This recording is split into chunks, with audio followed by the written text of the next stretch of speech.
I've saved my progress as compoundblacks.ai, so called because I've traced my image using the Compound Blacks preset that I created at the end of the previous exercise.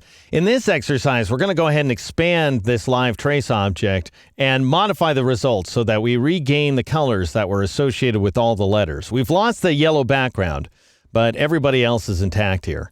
So with the live trace object selected, I'll go up to the control panel and click on the expand button. And now we've got our individual path outlines right ready to go. I'll go ahead and twirl open the image layer so that you can see that we have a group going. So I'll go up to the object menu. It's just going to make things easier if I ungroup these letters by choosing the ungroup command or pressing Control-Shift-G, Command-Shift-G on the Mac. And then I'll select the various rows and reassign their colors. So for example, the top couple of rows were already black, so we can leave them alone. But I'll marquee this next row down, and it should be red. But I don't have access to that red here in the swatches panel. I went ahead and saved that off as an independent swatches palette. And to get to that, I'll go to my little folder icon down here in the bottom left corner of the swatches panel, and I'll choose 12 plus BW. That's that 12 plus BW.ai file that's available to you. If you need to open it up, you can choose Other Library and navigate to that folder. I'll just go ahead and choose this command, though, because I've already opened it up in advance. And I've also switched my display to medium thumbnail view so that it can better see each one of my swatches here. And I'm going to make my panel a little wider, I think, so that I can see every single one of these swatches in a single row. All right, with these letters selected, I'll make sure that my fill is active, which it is here inside the color panel. And I'll click on this first swatch in this folder, which is called red type. And that will go ahead and assign the correct shade of red. Then I'll go ahead and select the next row down and assign the blue color to that. And then I'll select the next row after that and assign green. You get the idea here. This guy's a little more complicated to select. It looks like I might have got it, actually. It's the three little items above the O here that are kind of hard to select without selecting something up above, but I got them. So now I'll just go ahead and assign orange. And where the punctuation is concerned, I assigned this color right there, which is called Violet Punk. So I'll go ahead and assign that color.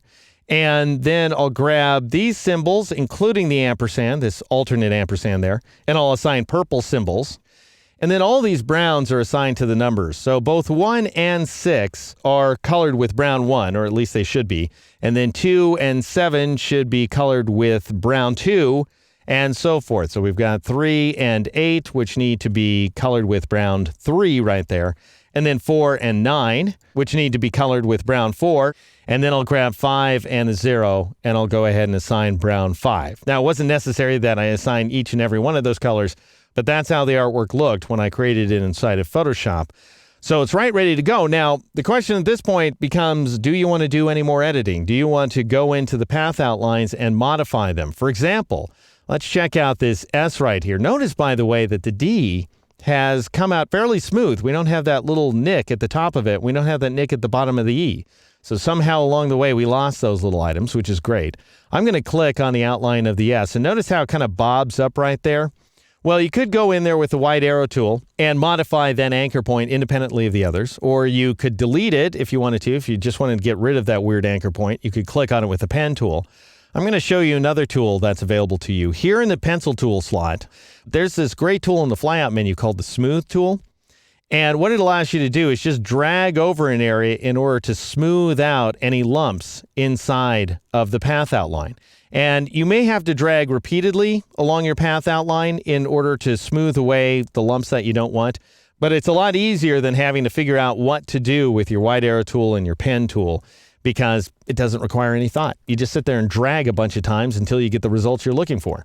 So for example, consider the B. Notice that it has this weird corner right there on the interior of the bottom outline. I'm going to go ahead and select that B by control clicking on it or command clicking. So you have to select the path outline before you smooth it.